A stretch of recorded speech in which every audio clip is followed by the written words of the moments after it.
अब देखना, x is equals to 1 put करेंगे तो वो एंगल जिस पर सेक 1 हो तो कॉस कितना होगा 1, तो एंगल होगा 0। मतलब x is equal to 1 put करने पर y की वैल्यू आनी है 0, ठीक है। सिमिलरली -1 पर आनी है पाई, ठीक है। तो x इज इक्वल टू 1 पर ये है, -1 पर ये है, ठीक है।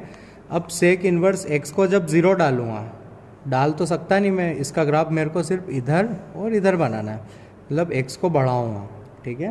तो x को बढ़ा रहा हूँ मैं, ठीक है। x को बढ़ाते बढ़ाते इन्फिनिटी तक ले जाऊँगा, तो सेक इन्वर्स इन्फिनिटी मतलब वो थीटा जिस पर सेक आए इन्फिनिटी। तो सेक इन्फिनिटी कहाँ होता है, π/2 पर। सेक इन्फिनिटी कहाँ होता है, π/2 पर, बट π/2 हो नहीं सकता, तो ये अपने को इन्फिनिटी पर टच होता हुआ दिखेगा। As x tends to infinity angle must be π/2, ठीक है। और वो भी से फर्स्ट क्वाड्रेंट मतलब π/2 से छोटा, तो कुछ इस तरह।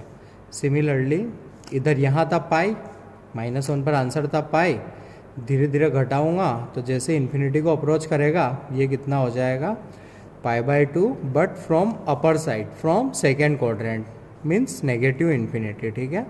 तो ये ग्राफ हो गया कुछ इस तरह, ठीक है। अब ओरिजिन यहाँ है तो ये ओड नहीं है, इसके नीचे पॉइंट लिखना शुरू करना, बाउंडेड बिकॉज ऑफ रेंज, ठीक है। Neither even nor odd because neither symmetric about Y axis not symmetric about origin, ठीक है। थर्ड लिखना, maximum value occur at pi, maximum value of third point है, फर्स्ट सेकंड मैंने बता दिए हैं, थर्ड पॉइंट है max occurs at occurs pi when x is equals to -1। जितना याद रहे ना उतना अपने लिए अच्छा है।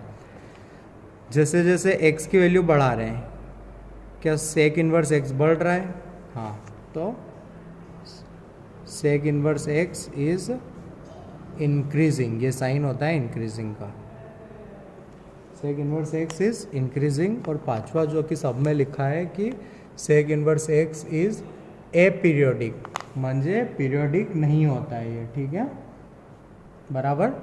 अब इसके बहुत सारे बेसिक क्वेश्चन करते हैं अपन, थोड़ा तड़का लगा के देखते हैं कि हो पाते कि नहीं हो पाते, ठीक है।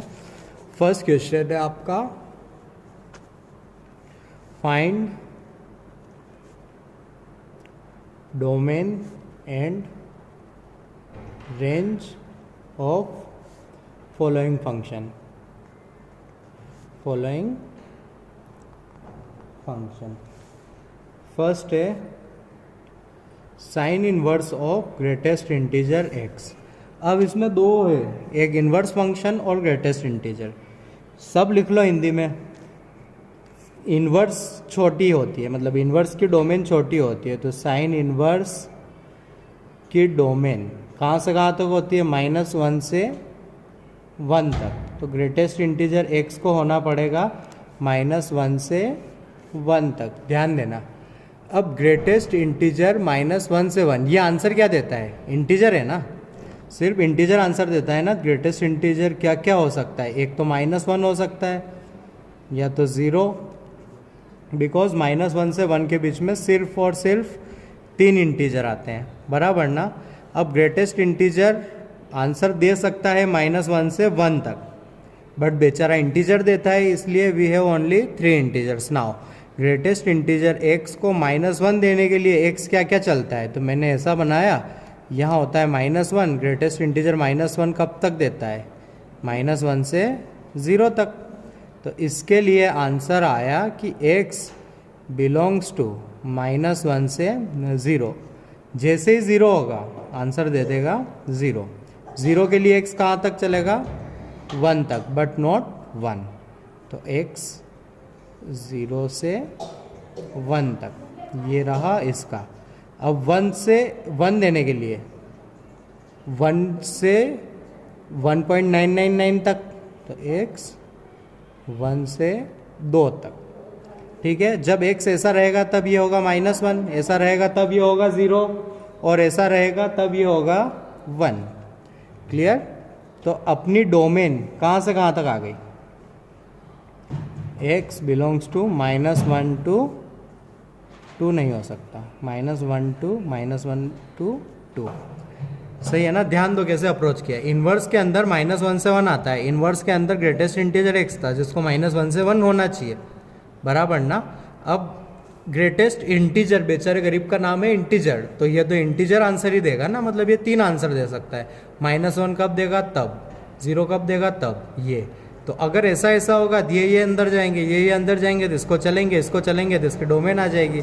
तो डोमेन आई -1 से 2 तक। अब रेंज निकाल रहे हैं, है ना। तो रेंज मतलब इसके आंसर्स, तो ये डोमेन अंदर जाएगी, तो ग्रेटेस्ट इंटीजर ये 3 वैल्यू देगा ना, तो इसकी डोमेन रेंज में सिर्फ 3 पॉइंट रहेंगे। एक रहेगा साइन इनवर्स -1, एक रहेगा साइन इनवर्स 0, और एक रहेगा साइन इनवर्स 1। ये कब होता है, -π/2, साइन इनवर्स 0 पर होता है, और ये 1 होता है π/2 तक। तो कुछ इस तरह अपने सिर्फ डोमेन उसमें रहेंगे सिर्फ और सिर्फ 3 पॉइंट, ठीक है। नेक्स्ट वही है, डोमेन रेंज वगैरह फाइंड करनी है आपको, बराबर। लिया मैंने cos inverse of fractional part x, फिर से मैं कॉस इनवर्स पर आया। तो कॉस इनवर्स ने बोला कि भाई हमारे अंदर साइन की तरह ही आप -1 से 1 तक रख दो, ठीक है। तो ग्रेटेस्ट इंटीजर को ऐसा होना पड़ेगा। फिर मैंने बोला ओके, अच्छी बात है, सॉरी ग्रेटेस्ट नहीं, फ्रैक्शनल पार्ट नेगेटिव तो होता नहीं, तो क्या होता है, फ्रैक्शनल पार्ट होता है 0 से 1 तक, ऐसा होता है ना। तो ये तो इसी का सबसेट निकला ना।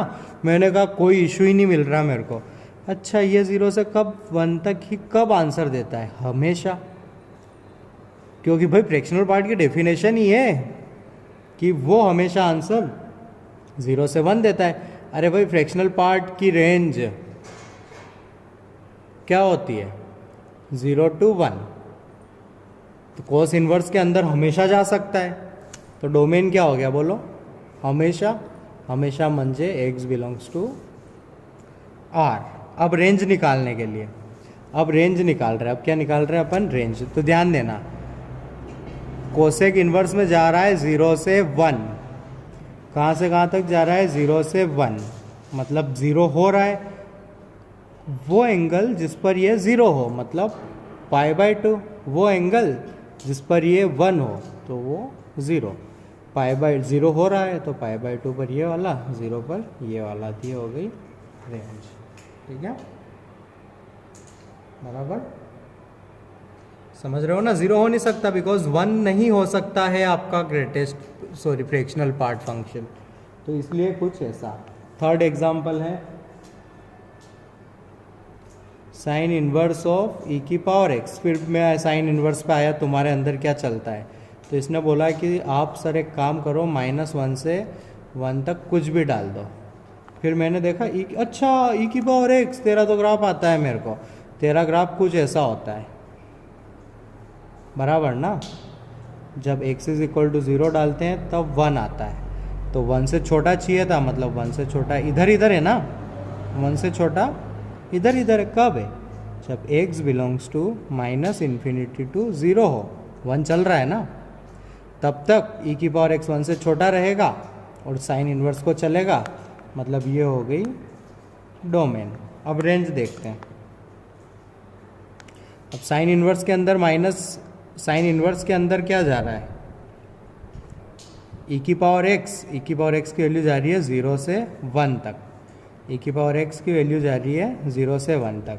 e⁻x हो रखा है अपना 0 to 1, ठीक है।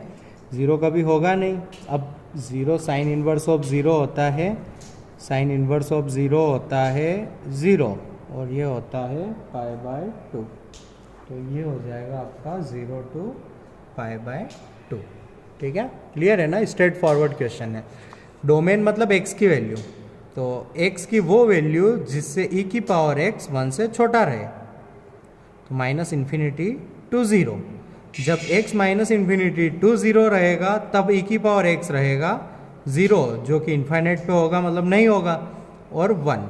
अब इसको डाला साइन इनवर्स के अंदर, तो 0 पर आता है π/0, 0 पर आता है 0, π/2 पर आता है π/2। ठीक है।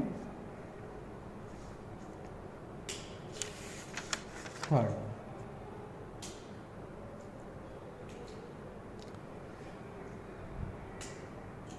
तो ये थे अपने डोमेन और रेंज के क्वेश्चन। अब अपन कुछ क्वेश्चंस देखते हैं जिनके लिए इन्वर्स ट्रिग्नोमेट्री फेमस होता है और आपको पता लगेगा कि कितना इजी पड़ता है वो। ठीक है। इन्वर्स ट्रिग्नोमेट्री के लिए जो क्वेश्चन आते हैं वो देखते हैं अपन कि इसी चैप्टर के क्वेश्चन कैसे क्या होते हैं, मतलब देखना। अपने को सबसे छोटी चीज़ याद रखनी है और अपने क्वेश्चंस हो जाएंगे।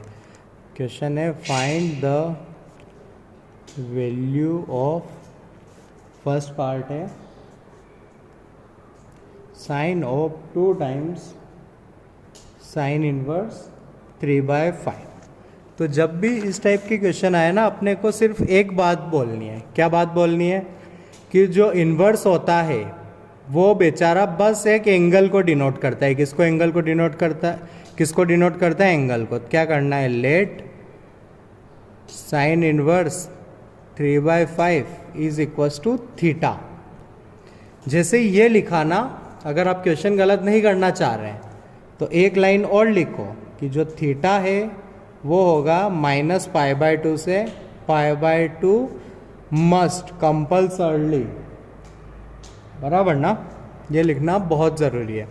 अब ध्यान देना, जैसे इसको थीटा पकड़ा तो अपना क्वेश्चन क्या बन गया? sin 2 theta. मतलब अब sin 2 थीटा निकालना है तो ये कितना बन गया? 2 sin थीटा cos थीटा। अब इसके बाद यहाँ आ जाओ, ये ऐसा है तो sin थीटा कैसा होगा? 3/5। फिर बना दीजिए ट्राइंगल थीटा 3, 5, 4। cos थीटा कौन कौन सा क्वाड्रेंट है? 4th से 1st, -π/2 से π/2। इन दोनों में cos कैसा होता है? पॉजिटिव, डरने वाली बात ही नहीं। प्लस के साथ 4/5। बस ये पुट कर दो तो 2 टाइम्स 3/5 टाइम्स 4/5, 24/25। क्लियर ना? कोई भी रॉकेट साइंस नहीं है, समझ रहे हो ना? बिल्कुल एकदम इजी हलवा। सेकंड क्वेश्चन देखिए, बहुत 2-2 मिनट में हो जाएंगे। cos of 2 tan inverse 2 plus sign of 2 tan inverse 3। मैंने कहा अच्छी बात है। इसको बोला लेट अल्फ़ा, एंगल है ना, इसको बोला लेट बीटा। साथ साथ बोला अल्फ़ा tan -π/2 से π/2, बीटा भी कहाँ से कहाँ तक? -π/2 से π/2। ये बना cos 2 alpha plus sign 2 beta. Alpha का फॉर्मूला है ना। अब देखो, अपन ने इसको अल्फ़ा पकड़ा है ना, तो ध्यान देना tan अल्फ़ा होगा 2 और tan बीटा होगा 3, है ना। सिंपल है ना। अब cos का अगर tan के टर्म्स वाला फॉर्मूला यूज़ करूँगा तो ये सब कुछ निकालने की ज़रूरत नहीं पड़ेगी ना। तो वो होता है 1 - tan square alpha upon 1 plus tan square alpha 2 tan beta upon 1 plus tan square beta. Values put कर दो। 1 - 2 square 1 plus 2 square 2 × 3 upon 1 plus 3 square. Simple answer. समझ रहे हो ना। बट ये लाइन ज़रूरी है बेटा कि ये अल्फ़ा माना तो क्या हुआ? tan inverse 2 is equals to alpha, tan alpha is equals to 2। तो ये बन गया। अब इनके tan इनवर्स के फॉर्मूले आते हैं अपने को, आते हैं कि नहीं आते हैं? तो लगेज अपन ने वापस लिए, बराबर ना। ठीक है। अगले सवाल अगले वीडियो में।